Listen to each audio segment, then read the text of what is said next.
Ассалаумағалейкум достар, мен сіздерге қызық оқиғаны айтып берейін. Осы социальный сетте танысып, қалай мені 900 мың теңгеге қадады.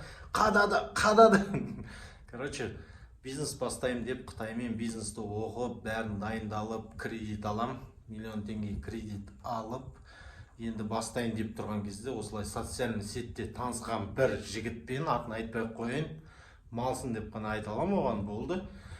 Сол жігіт менімен танысып, әңгімесін айтып, немен айналысатынын айтып, мен оған айтып, в общем, дос болам.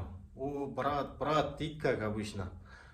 Содан күндердің бір күнінде мен енді бастайын деп, Каспийде сатам, Озонда сатам деп уже дайындалып, енді товарға ақшаны дайындап, Қытайдан заказ берем деп отырған кезде өзім қышынып жазамын.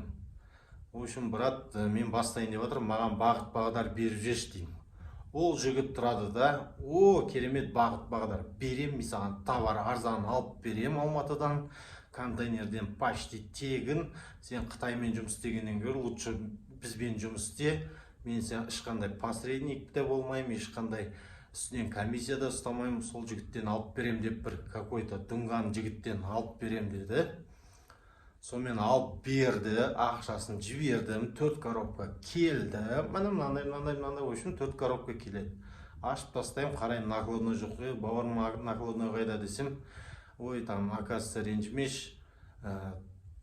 ренжімеші, мен саған жіберемін дейді. 2 коробка қалып қойыпты, ана брачкалары, в общем, інілері қателесіп кетті, жіберемін дейді.